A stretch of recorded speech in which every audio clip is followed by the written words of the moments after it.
시간이 되었습니다. 모두 자리에서 일어나셔서 찬송가 626장을 찬양하겠습니다.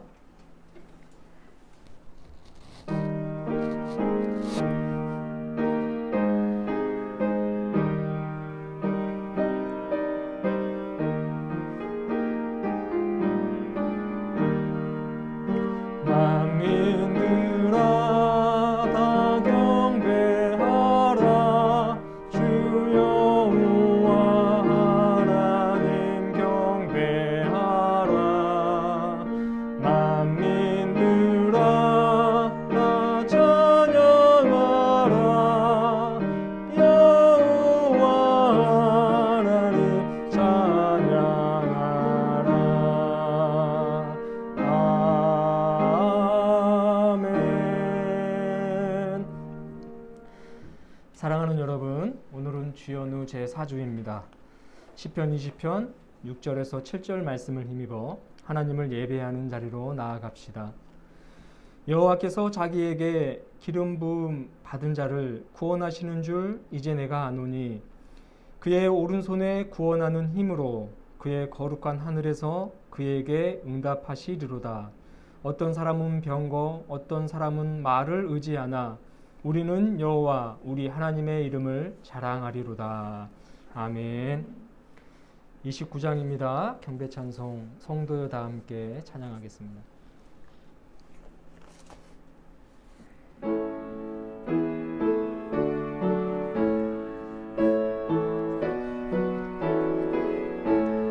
성도여 다 함께 할렐루야 주 찬양하여라. 할렐루야 아멘. 주 보좌 앞에서 택하시는 애를 다 찬송하여라. 할렐루야 아멘. 만문을 열어라. 할렐루야 아멘. 온 하늘 돌려라. 할렐루야 아멘. 인도자 되시며 친구가 되신 주, 그 사랑 끝없다. 할렐루야 아멘. 주 찬양하여라. 할렐루야 아멘. 윽한 집에서 할렐루야 아멘. 거룩한 집에서 주 은총 기리며 늘 찬송 부르자. 할렐루야 아멘. 다 함께 침묵하면서 한 주간의 삶을 성찰하도록 하겠습니다.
죄의 고백을 드리겠습니다.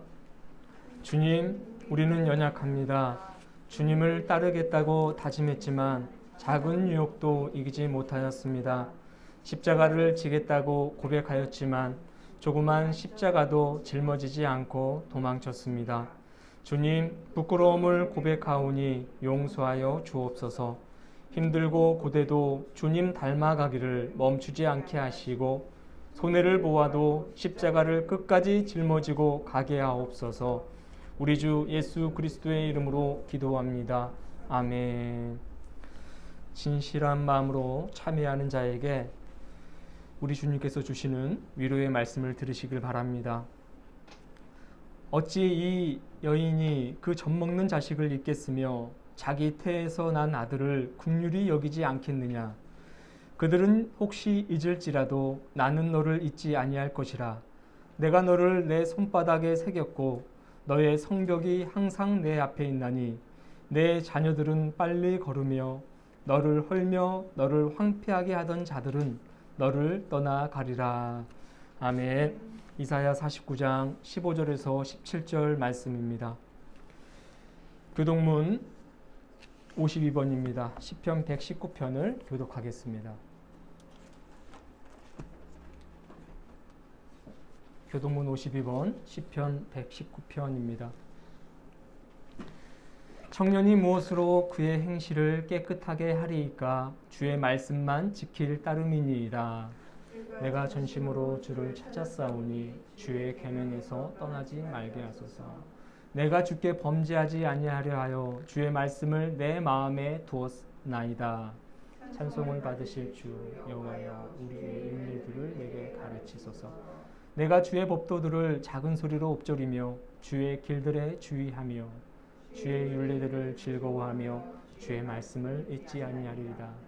주의 법이 나의 즐거움이 되지 아니하였다면 내가 내 고난 중에 멸망하였으리이다. 내가 주의 법도들을 영원히 잊지 아니하오니 주께서 이것들 때문에 나를 살게 하심이니이다. 나는 주의 것이오니 나를 구원하소서. 내가 주의 법도들만을 찾았나이다. 악인들이 나를 멸하려고 엿보오나 나는 주의 증거들만을 생각하겠나이다. 내가 보니 모든 완전한 것이 다 끝이 있어도 주의 계명들은 심히 넓으니이다. 내가 주의 법을 어찌 그리 사랑하는지요. 내가 그것을 종일 작은 소리로 읊조리나이다. 아멘.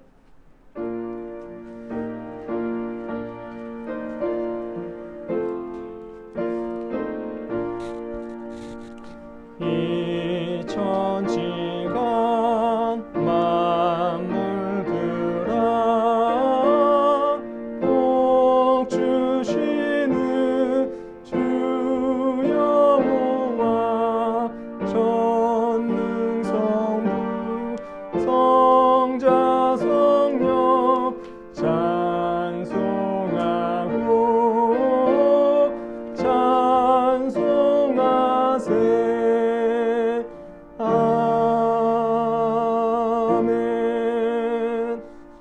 자리에 앉으시길 바랍니다.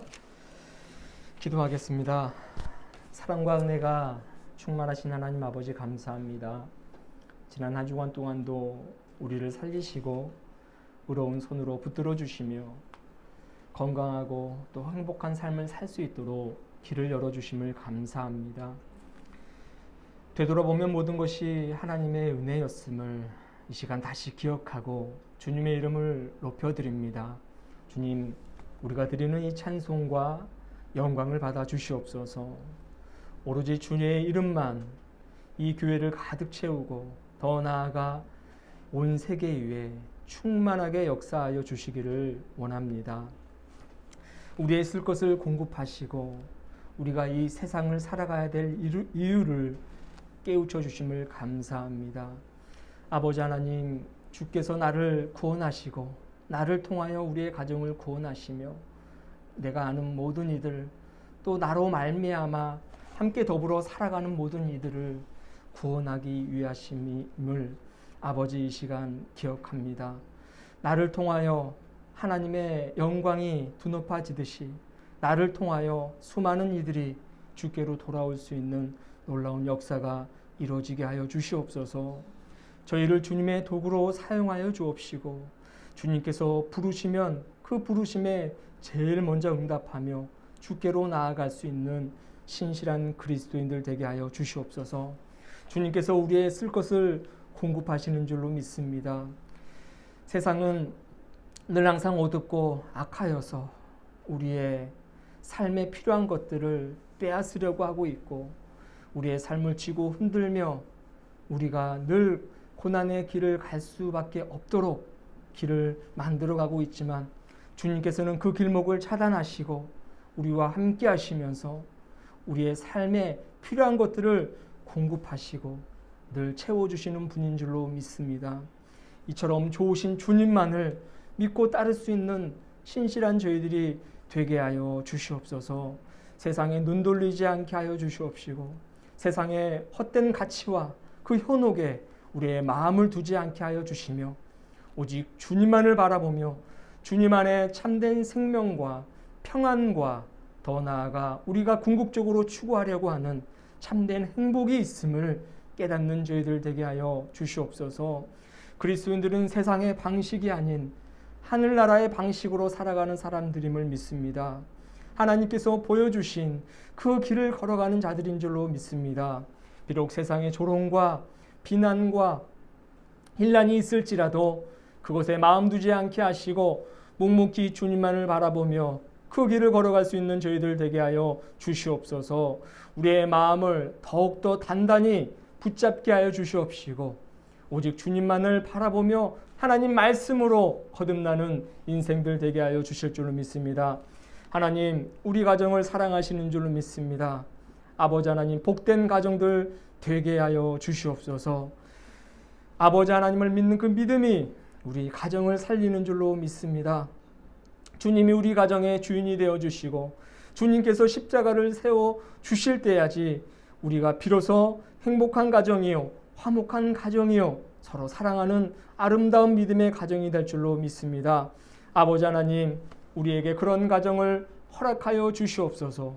주님 주신 사랑과 주님께서 우리에게 보여주신 이해와 용서를 실천하는 가정 되게 하여 주시옵시고, 힘을 북돋아주는 가정이 되게 하시며, 세상에서 지치고 상처받은 그 마음을 집 안에서 위로받고 다시금 회복되어지는 아름다운 본 가정이 될 수 있도록 역사하여 주시옵소서.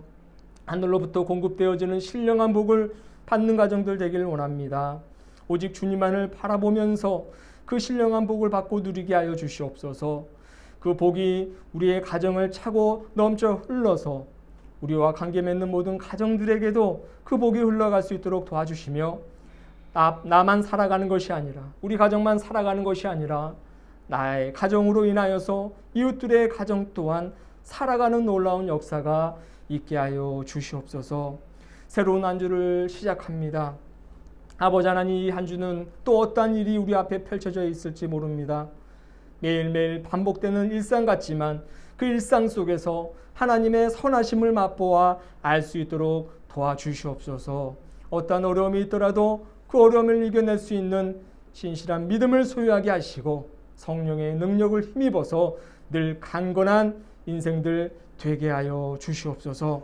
우리에게 세상을 살아갈 수 있는 지혜를 공급하시는 주님만을 바라보게 하시고, 오로지 주님을 믿을 때에 공급되어지는 참된 능력을 소유하는 한 주가 되게 하여 주시옵소서. 주님 앞에 모인 저희들을 기억하여 주시고 각 사람에게 필요한 은혜를 공급하여 주시옵소서. 어떤 아픔과 어떤 어려움이 있는지는 모르지만 주님께서는 다 아시는 줄로 믿습니다.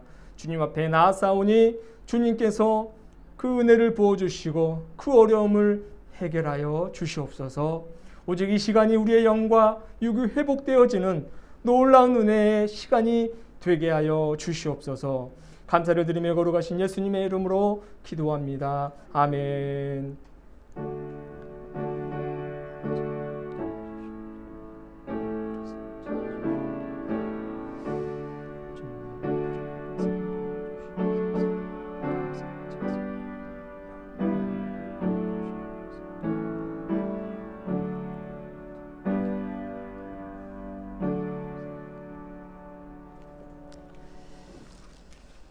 오늘의 말씀은 시편 102편 1절부터 5절까지입니다. 여호와여, 내 기도를 들으시고 나의 부르짖음을 주께 상달하게 하소서. 나의 괴로운 날에 주의 얼굴을 내게서 숨기지 마소서. 주의 귀를 내게 기울이사 내가 부르짖는 날에 속히 내게 응답하소서. 내 날이 연기같이 소멸하며 내 뼈가 숯같이 탔음이니이다. 내가 음식 먹기도 잊었으므로 내 마음이 풀같이 시들고 말라 버렸사오며 나의 탄식 소리로 말미암아 나의 살이 뼈에 붙었나이다. 이는 살아계신 하나님의 말씀입니다. 주님을 찬양합니다. 아멘. 특별 찬양하겠습니다. 주님 한 분만으로라는 이 찬양이 있습니다. 우리 가사를 기억하시면서 찬양하겠습니다.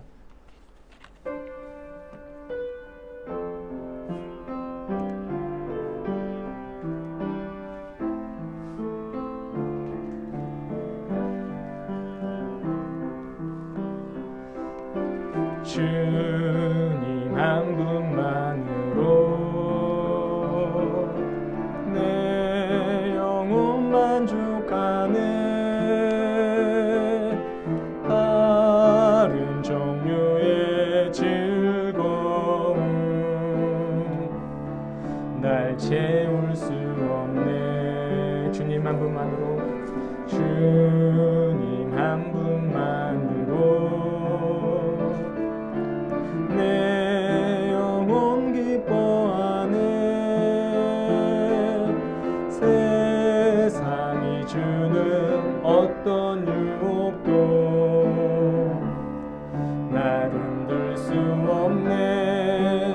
이것이 나의 힘, 이것이 나의 노래, 내 소망의 이유, 주 나의 모든 것. 주님 한 분만으로, 주님 한 분만으로 내 영혼 만족하네. 다른 종류의 즐거움 날 채울 수 없네. 주님 한 분만으로 내 영혼 기뻐하네. 세상이 주는 어떤 유혹도 날 흔들 수 없네. 예수는 나의 힘, 예수는 나의 노래,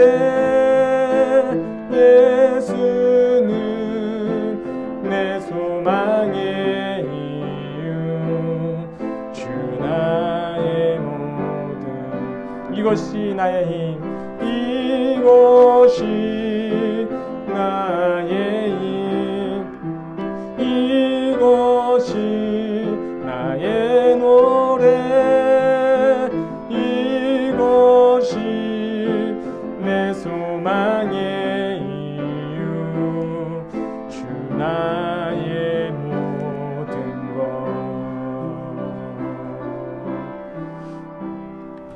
아멘. 지금 방금 불렀던 이 주님 한 분만으로 이 찬양은 제가 이제 수련목 고시를 이제 보고 나서 수련 목회자 영성 수련회 한 2주간의 영성 수련회가 있었는데 맨 마지막 시간에, 마지막 강의 시간에 불렀던 찬양이 바로 이 주님 한 분만으로라는 찬양입니다. 이 찬양을 그전에는 알지 못했는데 그 시간을 통해서 이제 이 찬양을 알게 되었는데요. 은혜를 받았습니다. 전혀 알지 못했던 그런 찬양이지만 가사만으로도 은혜가 되어서 눈물을 펑펑 흘리면서 울먹이면서 노래를 이제 불렀던 기억이 있습니다. 그 당시 제가 참 많이 좀 심적으로 힘든 그런 시기를 보내고 있었거든요. 그런 와중에서 2주간의 그 영성 수련회를 또 가족들과 떨어져서 그곳에서 이제 보내면서 참 많은 어떤 마음의 아픔과 또 갈등과 또 어려움이 있었는데, 마지막 시간에 불렀던 이 찬양으로 인해서 주님만이 결국은 나의 힘이 되는 것이고, 오직 주님만이 나를 지켜주실 수 있는 분이라는 사실을 깨달아서 그때부터 제가 좋아하는 찬양이 되었습니다. 가만 보면 여러분들도 마찬가지겠지만 찬양 가운데 어떤 저의 간증들이 많이 담겨져 있는 것을 이제 요즘 경험하게 돼요. 이 찬양을 딱 들으면 그때의 그 상황이 자꾸 떠오르게 되는 거죠. 저의 어떤 삶의 이야기가 그 찬양 속에 고스란히 들어있는 것 같아요. 여러분들에게도 많은 어떤 최애의 찬양이 있을 건데, 그 찬양의 가사가 다 은혜가 되잖아요. 여러분에게 힘을 주고 또 하나님과 멀어져 가는 그 발걸음을 붙들고 다시금 끌어당기는 그런 찬양들이 있을 텐데, 그 찬양의 가사들처럼 늘 승리하실 수 있기를 주님의 이름으로 축원합니다. 우리 서로 인사 나누겠습니다. 사랑합니다. 축복합니다. 사랑합니다. 축복합니다. 네, 여러분 반갑습니다. 예배는 우리를 살립니다. 예배에 그 현장에 있는 것만으로도 우리는 힘을 공급받아요. 아무것도 하지 않고 앉아 있어도, 그저 눈만 감고 있어도 한량없이 부어지는 그 하나님의 은혜와 사랑이 있습니다. 그래서 예배를 마치고 돌아가면 말씀도 기억 안 나고 어떻게 예배를 드렸는지 모르지만 그래도 힘이 생기는 것이고요. 또 한 주간에 어떤 내가 살아갈 수 있는 그 큰 에너지를 얻었다는 그 어떤 마음이 그 우리의 영혼 안에 깨달아지는 것이 있다는 것입니다. 어쨌든 오늘 예배도 그러한 어떤 예배가 되었으면 좋겠어요. 우리가 살아가는 삶의 어떤 모양, 방향은 다 다를지라도 그 방향을 향해 나아갈 수 있는 힘과 에너지가 오늘 이 예배 가운데 샘솟듯 여러분의 삶을 가득 적시기를 주님의 이름으로 축원합니다. 시편 102편을 제가 한 5절까지 읽었는데, 제가 지지난주인가요? 시편 64편을 말씀드리면서 이 102편을 잠깐 언급한 적이 있습니다. 기억나시는지 모르겠지만 이 시편은 표제어만으로, 이 102편은 제목만으로도 은혜가 된다고 말씀을 드렸어요. 여러분 성경을 보시면 제목이 있습니다. 표제어가 있는데, 고난당한 자가 마음이 상하여 그의 근심을 여호와 앞에 토로하는 기도라고 되어 있습니다. 영어 성경 NIV에서는요, 단순하게 괴로워하는 사람의 기도라고 번역이 되어 있어요. 고통받는 자의 기도라고 되어 있는데, 우리말 성경에서는, 개역개정에서는 보다 더 자세하게 설명이 되어 있죠. 고난당한 자가 마음이 상해서 그의 근심을 여호와 앞에 토로하는 기도라고 되어 있습니다. 단순히 기도가 아니라, 고통받는 자의 기도가 아니라 그 상한 마음을 가지고 하나님께 나와서 토로한다라는 것이죠. 그렇기 때문에 이 시편은 표제만으로도 은혜가 돼요. 그가 어떠한 이유로 고난을 받는지 구체적으로 언급되어 있지는 않습니다. 그러나 어쨌든 그가 지금 고난 중에 있어요. 그 고난으로 인해서 깨지고 상한 마음을 그대로 가지고 오는 것입니다. 어느 것 하나 더하거나 빼지도 않고 그 깨지고 상한 마음을 그대로 안고서 하나님 앞으로 나왔다는 사실이 중요한 것입니다. 그리고 그 상한 마음, 온갖 근심과 염려가 뒤죽박죽 섞여 있는 그 상한 마음을 하나님께 토로, 즉 마음속에 담긴 것을 하나도 남김없이 다 쏟아냈다는 그 사실이 매우 중요하다고 할 수 있습니다. 이런 의미에서 이 시편의 기자는, 즉 시인은 참으로 현명한 사람이 아닐 수가 없어요. 왜냐하면 고난에 대해서 아주 올바르게 현명하게 대처했기 때문입니다. 괴로운 삶을 부둥켜 안고 세상으로 나가서 해결하려 하지 않았어요. 사람들은 고난을 당할 때 세상에서 어떻게 해결해 보려고 그렇게 애를 쓰지 않습니까? 고난을 직접 해결하려는 그런 어떤 시도들 우리 사람들은 많이 하게 돼요. 그러나 이 시인은 그렇게 하지 않았습니다. 세상으로 쳐나가, 여기에 보니까 쳐나가라고 제가 썼네요. 그냥 나간 것이 아니라 쳐나갔다. 뛰쳐나갔다라는 거죠. 쳐나가서 해결하려고 하지 않았어요. 고난을 직접 한번 해결해 보겠다라는 그런 무모한 시도를 하지 않았습니다. 그리고 많은 사람들이 하듯이 사람으로부터 그 도움을 받으려고 하는, 사람에게 나아가서 도움을 요청하려는 그런 헛된 수고도 하지 않았고요. 더더군다나 술이나 혹은 다른 것으로 잠시나마 그 괴로움으로부터 도피하려고 하지도 않았어요. 그는요, 하나님께로 갔습니다. 이 사실이 매우 중요하다는 거예요. 고난당한 자가 세상을 의지하지 않고, 사람을 의지하지 않고, 어떤 술과 다른 어떤 약물들을 의지하지 않고 하나님께로 갔다는 사실이 매우 중요한 것이죠. 고난당한 자가 취할 수 있는 아주 최선의 방법을, 최고의 방법을 이 사람은 선택했기 때문에 아주 현명한 사람이라고 할 수 있다는 것입니다. 여러분, 우리는 살다 보면 크고 작은 어려움에 직면합니다. 그 어려움을 어떤 경우에는 스스로도 얼마든지 이겨낼 수 있어요. 그런 힘이 공급되어져 있을 때는 이겨낼 수 있습니다. 그러나 그렇지 못할 때도 매우 많죠. 때때로 감당하기 버거운 고난이 엄습하기도 합니다. 그래서 그 고난에 짓눌려서 신음하기도 하지 않습니까? 아무리 우리가 열심히 예수님을 믿고 신앙생활을 최선을 다해서 한다 할지라도 다르지 않습니다. 굳센 믿음을 소유했다 할지라도 고난은 예외를 두지 않아요. 모든 사람들에게 동일하게 역사할 수 있는 것이 고난이라는 것입니다. 이번에 미국 대통령이 된 바이든이 어릴 적 어떤 일화가 있었다고 합니다. 그가 매우 감당하기 힘든 버거운 일을 이제 당하게 되었는데 그 일로 인해서 하나님께 원망을 했다고 해요. 그래서 이렇게 하나님께 원망했다고 합니다. 하나님, 왜 하필 접니까? Why me? 그랬다는 거예요. 왜 하나님 하필 접니까? 왜 저예요? 수많은 사람들 중에 Why me? 라고 그렇게 하나님께 따져 물었더니 하나님께서 이렇게 말씀하셨다고 합니다. Why not?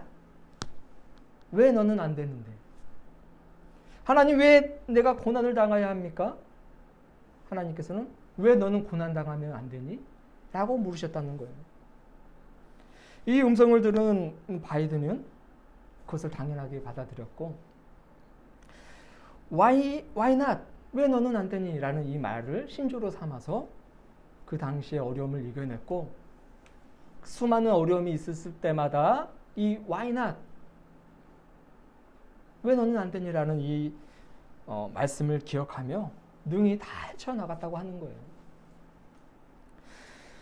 여러분, 시편 34편 19절을 보면 의로운 사람일수록 고난이 많다고 했어요. 의인은 고난이 많으나 여호와께서 그의 모든 고난에서 건지신도다 라고 기록이 되어 있습니다. 의인은 고난이 많다는 거예요. 의인일수록 고난이 더 많아요. 여러분 잘 아는 욥기, 동방 사람이지 않습니까? 의인 중에 의인이라고 그랬어요. 그런데 여러분, 세상 사람들이 감당하기 어려운 고난이 그에게 엄습했지 않습니까? 의인임에도 불구하고 고난이 엄습했다는 거예요.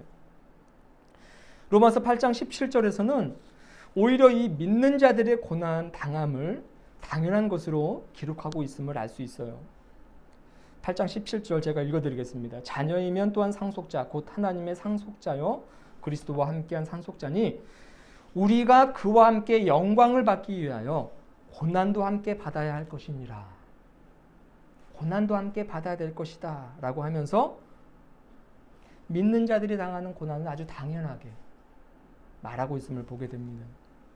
심지어 시편 119편에서는 고난을 긍정적으로 인식을 하고 있어요. 71절을 제가 읽어드리겠습니다.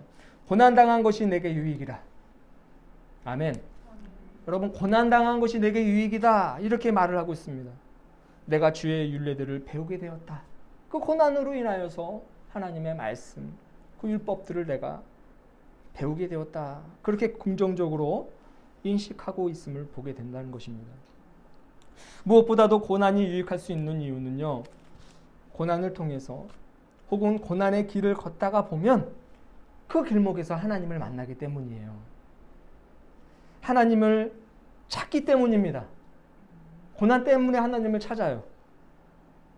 그것이 원망이든 탄원이든 적어도 그 고난의 순간만큼은 하나님을 떠올리게 된다는가요? 우리 인간이 가지고 있는 속성이에요.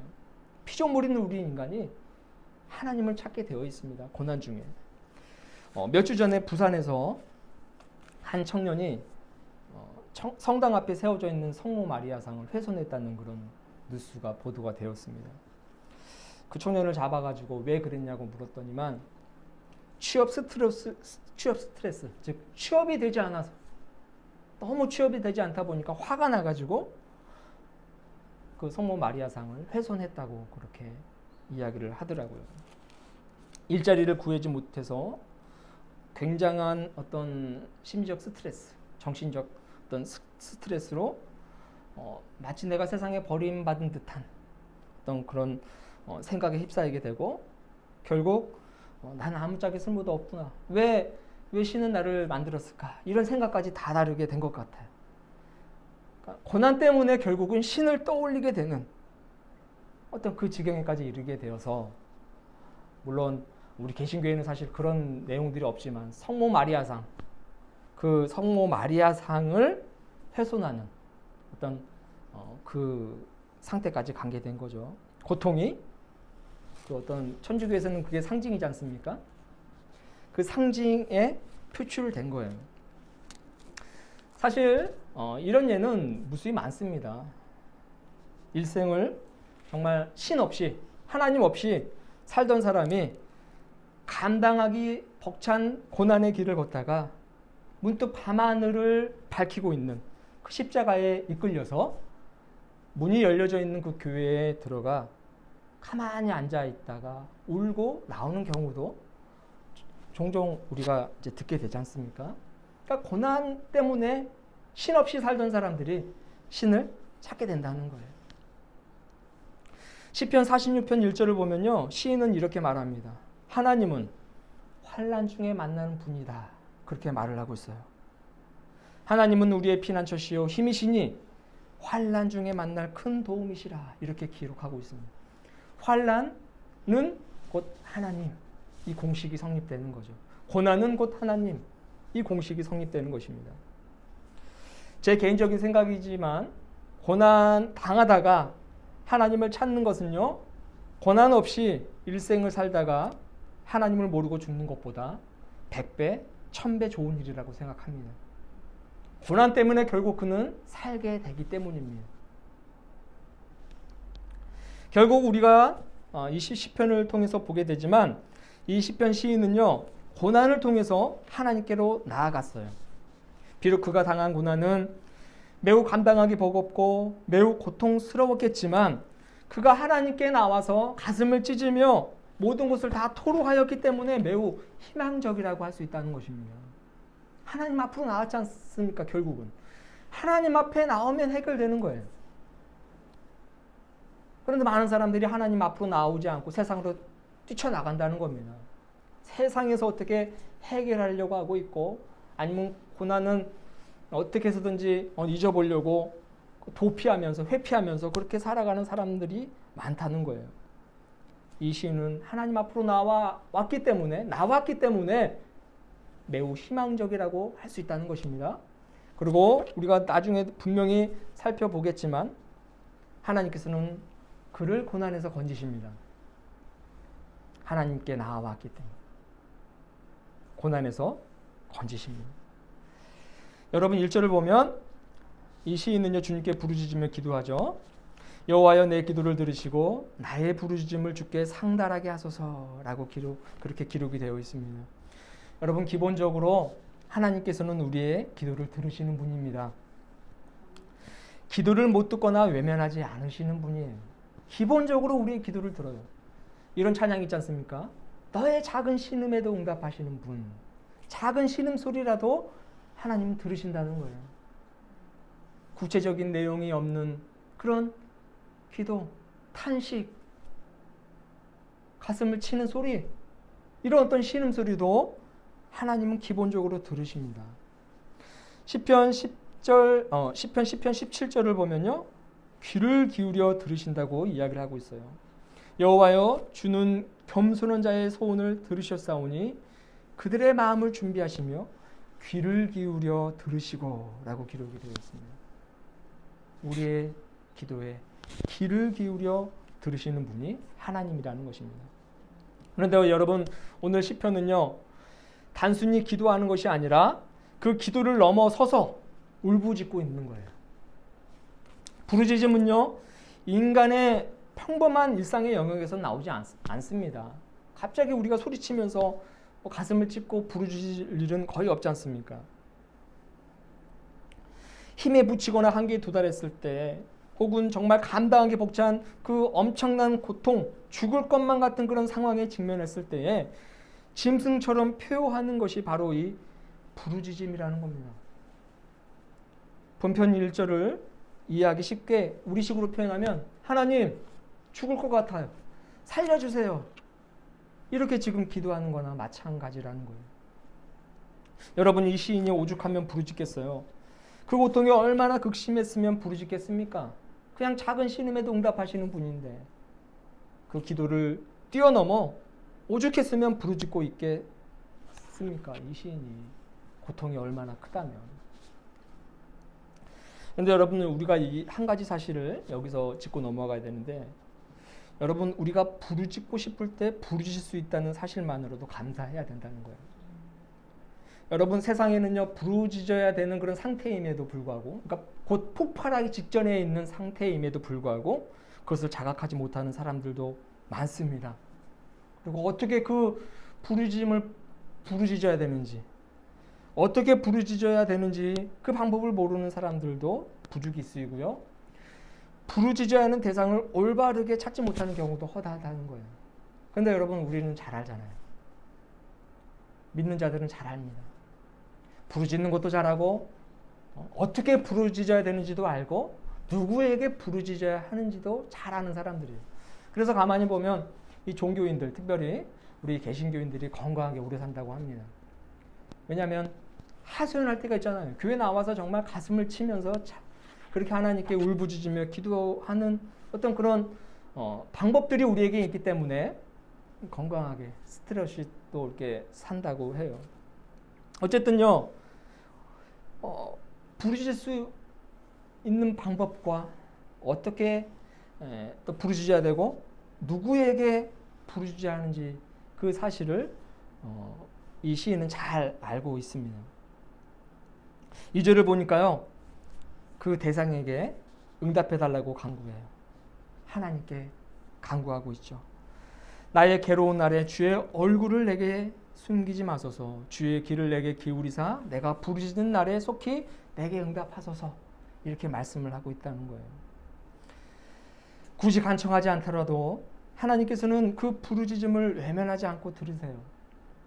시편 22편 24절을 보면, 그는 공고한 자의 공고를 멸시하거나 싫어하지 아니하시며 그의 얼굴을 그에게서 숨기지 아니하시고 그가 울부짖을 때에 들으셨도다. 이렇게 기록이 되어 있습니다. 외면하지 않으십니다. 들으시는 분이라는 거예요. 오늘 본문 17절에서도 시인은 그 사실을 인정합니다. 결국 그는 하나님께 부르짖었지만 여호와께서 빈궁한 자의 기도를 돌아보시며 그들의 기도를 멸시하지 아니하셨도다 라는 고백이 그 부르짖음 가운데 나온다는 것입니다. 나의 말을 귀담아 들어주고 이해해주는 대상이 있다는 것, 얼마나 복된 일입니까? 나의 마음을 쏟아낼 수 있는 것만으로도 문제의 절반은 해결된 것과 다름없어요. 이렇게 부르짖는 것만으로도 문제의 절반은 해결되었다는 것입니다. 이송복 시인은요, 이런 말을 했습니다. 이야기된 고통은 고통이 아니다. 이야기가 된 고통은 고통이 아니다라는 거예요. 나의 어떤 그 고통, 그 어려움을 말할 수 있고 그 말을 들어줄 수 있는 대상이 있다는 사실은요, 그런 의미에서 참 감사하다는 겁니다. 그러니까 하나님이 우리 곁에 있다는 것, 얼마나 감사한 일입니까? 부르짖음은 부르짖는 대로 다 들어주시는 분이 계시기 때문에 우리는 복받은 사람들이라는 것입니다. 3절 이하를 보면요, 여러 가지 많은 단어들이 나옵니다. 이 단어들은 시인이 얼마나 큰 고통 가운데 있는지를 말해주고 있어요. 연기같이 소멸하였고 내 뼈가 숯같이 탔다라고 되어 있고요. 심지어 4절에서는 음식 먹기도 잊었다는 거예요. 식음을 전폐하는 그런 상황에 있다는 것입니다. 마음이 풀같이 시들었고 광야에 올빼미 같고 황폐한 곳에 부엉이 같고 또 외로운 참새 같다, 그렇게 자신을 표현하는 것입니다. 연기, 숯, 어떤 풀, 이런 것들은요 순식간에 소멸하는 것들이죠. 고난 때문에 자신이 사라질 것 같은 그런 어떤 위기감을 느끼고 있다는 것입니다.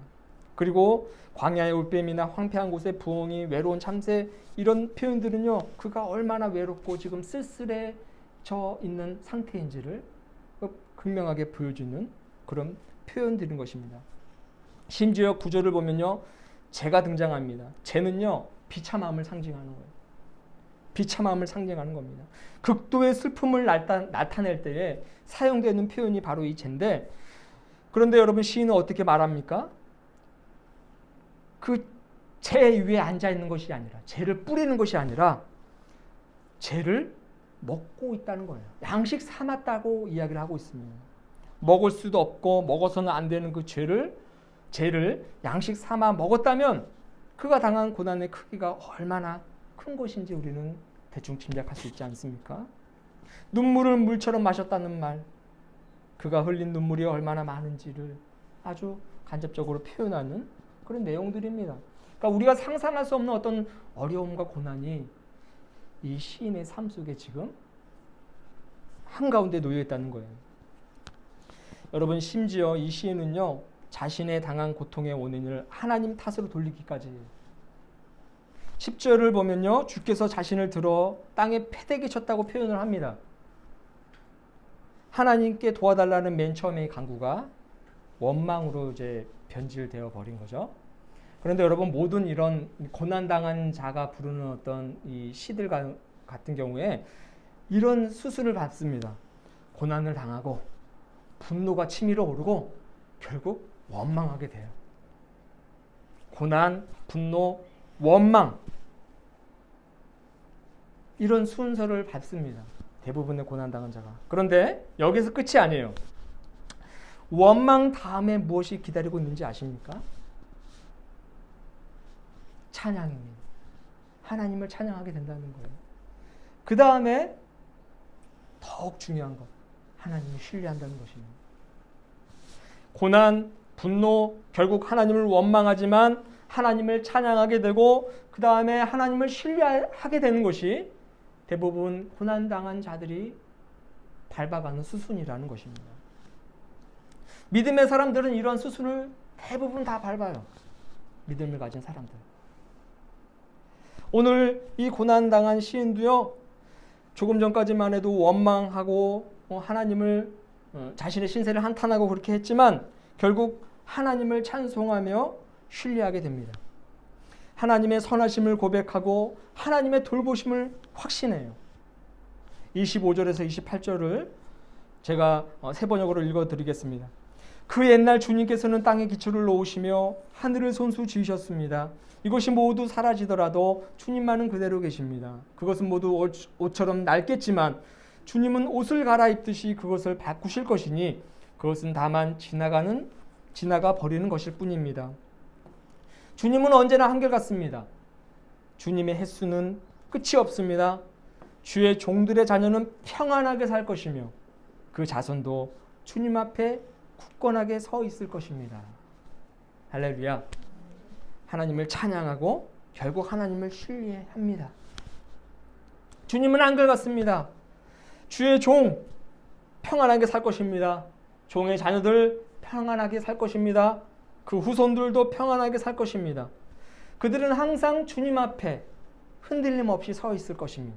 어떤 고난과 어떤 어려움이 있다 할지라도 주님 앞에 분명하게 서 있을 것입니다.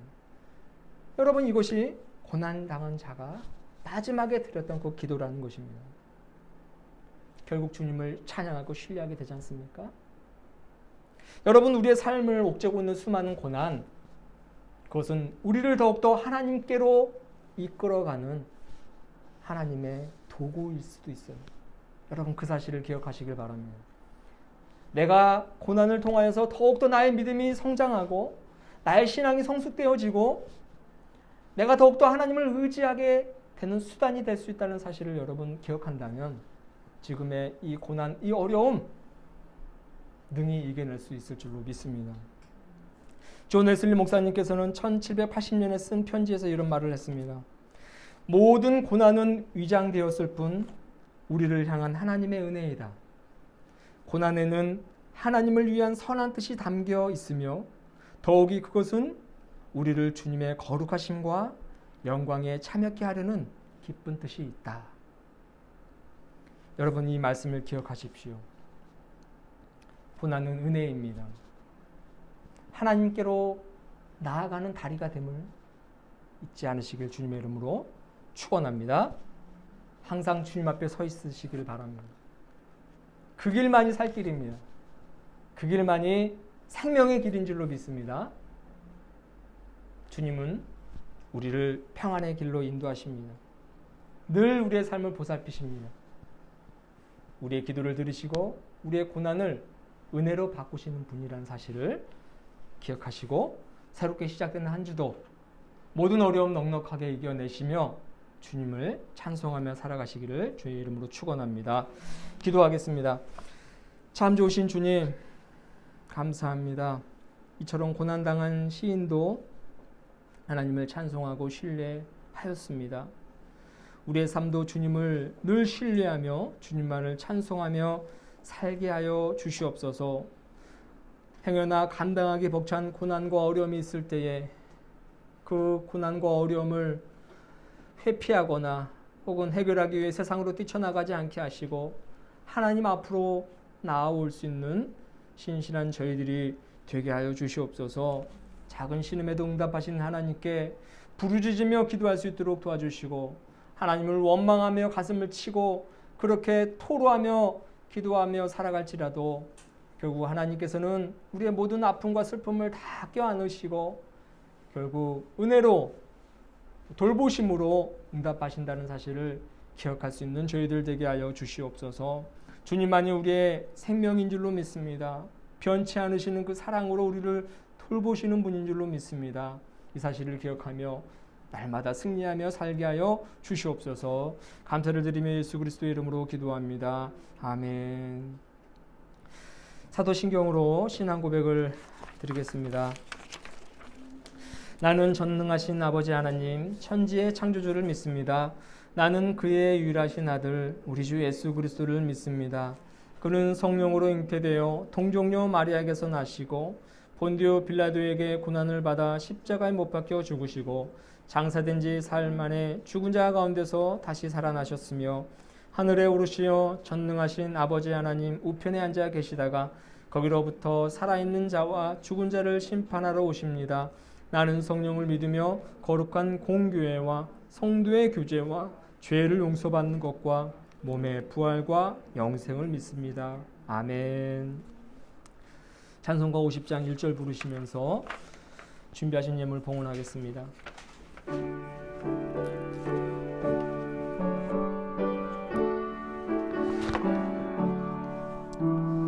내게 있는 모든 것을 아낌없이 드리네.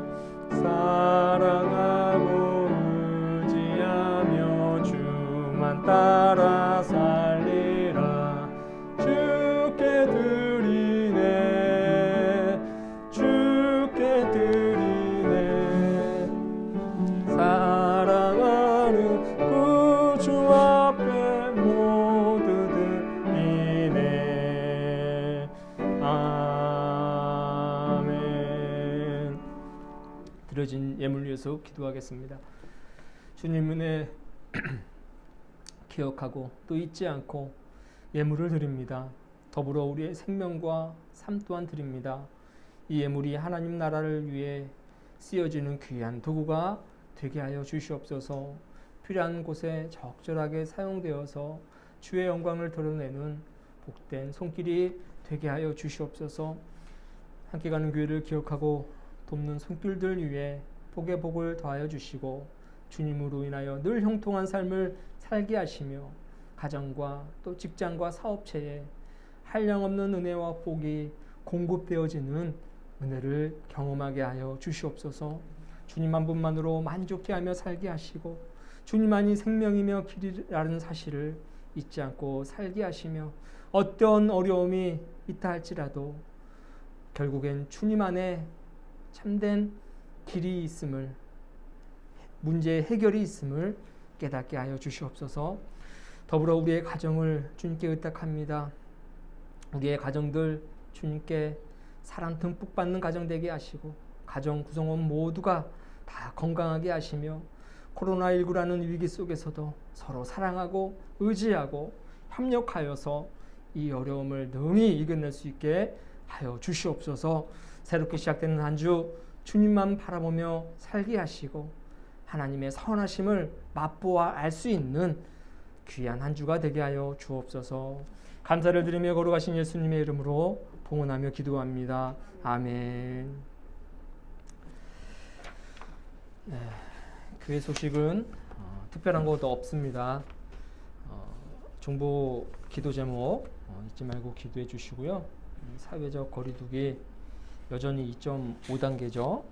건강 유의하시고 안전하게 그렇게 또 건강하게 이 어려운 위기를 잘 극복해 나아갈 수 있게 되기를 바랍니다.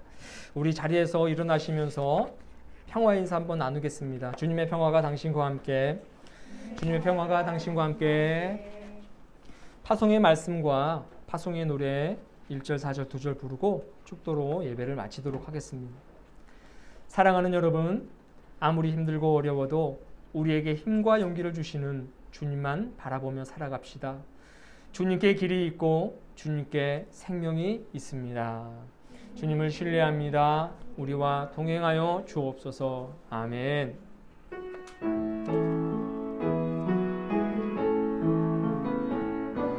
주님의 평화가 우리의 만남 속에 넘치게 하소서. 넘치게 하소서. 평화의 주여, 평화의 주여, 평화의 주여, 당신의 나라가 우리 가운데 샘솟게 하소서. 주님의 생명이, 주님의 생명이 우리의 만남 속에, 우리의 만남 속에 넘치게 하소서. 넘치게 하소서. 넘치게 하소서. 생명의 주여, 생명의 주여, 생명의 주여, 당신의 나라가 우리 가운데 샘솟게 하소서.